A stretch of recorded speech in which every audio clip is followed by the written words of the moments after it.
Hi all. ഇന്ന് weekend ആണ് കേട്ടോ. അതുകൊണ്ട് തന്നെ ഉച്ചക്കത്തെ ഫുഡ് പുറത്തുനിന്ന് ആക്കാമെന്ന് വിചാരിച്ചു. അപ്പോൾ നമ്മളിപ്പോൾ പോയിക്കൊണ്ടിരിക്കുന്നത് ഒരു അടിപൊളി റെസ്റ്റോറൻ്റ് ആണ്. One of the our favourite restaurant ആണ് ഈ റെസ്റ്റോറൻ്റ് എന്ന് പറയുന്നത്. ഇവിടെ ഒരു അടിപൊളി മട്ടനും റൈസും ഒക്കെ കിട്ടും. ഇവിടെ വന്നു കഴിഞ്ഞാൽ നമ്മളിതുപോലെ ഈ ഒരു മജ്ലിസാണ് ചൂസ് ചെയ്യുക. വേറൊന്നും കൊണ്ടല്ല, നമുക്ക് കുറച്ചൊരു പ്രൈവസി ആയിട്ട് ഇരിക്കാൻ വേണ്ടിയിട്ടാണ്. ഇവിടെ വരുമ്പോൾ അത്യാവശ്യം കുറച്ച് ടൈം എടുക്കും ഫുഡിന്. നമ്മളവിടെ ചെന്ന് മട്ടനൊക്കെ നമ്മൾ നോക്കി ഓർഡർ ചെയ്ത് അപ്പോൾ കിട്ടണമെങ്കിൽ ഒരു 1 hour അല്ലെങ്കിൽ 1.5 hour എടുക്കും. അപ്പോൾ ഇതാണ് നമ്മുടെ റൈസ് സെപ്പറേറ്റ് ആയിട്ടാണ് കിട്ടുക. അതുപോലെ മട്ടനും സെപ്പറേറ്റ് ആയിട്ടാണ് കേട്ടോ കിട്ടുക. പിന്നെ അത്യാവശ്യം നല്ല ക്വാണ്ടിറ്റി ഉണ്ട്. അതുകൊണ്ട് തന്നെ 4 ആൾക്കുള്ള ഫുഡ് നമ്മളെപ്പോഴും ഒരു 2 ആൾക്ക് മതി എന്നാണ് പറയാറ്. അപ്പോൾ ആ ഒരു ക്വാണ്ടിറ്റിയിൽ നമുക്ക് കിട്ടും.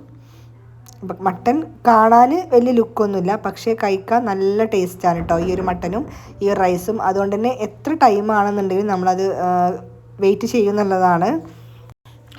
ഇന്ന് റിയാദിലെ കാലാവസ്ഥ എന്ന് പറഞ്ഞു കഴിഞ്ഞാൽ നല്ല പൊടിക്കാറ്റുള്ളൊരു ദിവസമാണ് കേട്ടോ. അതുകൊണ്ട് തന്നെ വേറെ എടുക്കും നമ്മൾ തിരിയുന്നില്ല. ഫുഡ് കഴിച്ചതിന് ശേഷം നമ്മൾ വീട്ടിലേക്ക് തന്നെയാണ് കേട്ടോ പോണത്. അപ്പോൾ അടുത്ത വീഡിയോയിൽ കാണാം. Thank you. ബൈ.